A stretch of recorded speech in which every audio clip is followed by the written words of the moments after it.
இயேசுவுக்கே புகழ்.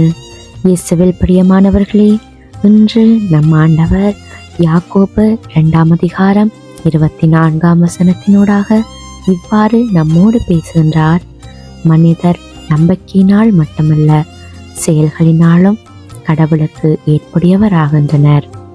நான் விசுவாசம் உள்ளவன் என்று சொல்லிக்கொண்டே பிறரை மதிக்காதவன், ஏழைகளுக்கு உதவாதவன், ஆண்டவருடைய சித்தத்தை செய்யாமலும் இருப்பவர்களுக்காகவே இன்று இந்த வார்த்தையை ஆண்டவர் கொடுத்திருக்கிறார்.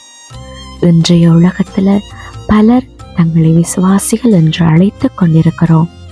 கடவுளை நம்புகிறோம், விசுவசிக்கிறோம், ஜெபிக்கிறோம், ஆலயத்துக்கு செல்கிறோம் என்றெல்லாம் கூறுகிறோம். ஆனால் அந்த விசுவாசம் நம் அன்றாட வாழ்க்கையில், நம் சொற்களில், நம் நடத்தையில், பிறரை அணுகும் முறையில் எந்த அளவுக்கு வெளிப்படுகிறது என்பதே உண்மையான கேள்வி. இன்று இந்த வார்த்தையினூடாக ஆண்டவர் நமக்கு கற்றுக் கொடுக்கும் பாடம் என்ன தெரியுமா?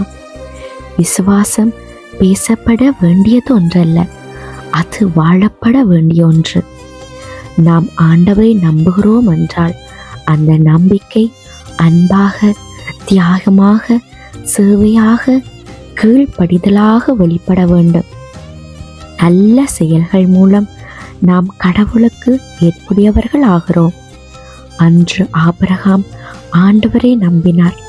அந்த நம்பிக்கை தனது ஒரே மகனான ஈசாக்கை பலியாக அர்ப்பணிக்க தயாரானது. அவரது கீழ்ப்படிதலால் வெளிப்பட்டது. அவரது செயல், அவரது விசுவாசம் உண்மையானது என்பதை உலகத்திற்கே எடுத்து காட்டியது. அதுபோலவே நம்முடைய விசுவாசமும் வாழ்க்கை செயல்களில் வெளிப்பட வேண்டும். ஆண்டவரும் இதையேதான் நம் ஒவ்வொருவரிடமிருந்தும் எதிர்பார்க்கிறார். ஆண்டவருடைய எதிர்பார்ப்புக்கு ஏற்புடையவர்களாக எம்மை ஆயத்தமாக்க தயாராகுவோமா? ஆமேன்.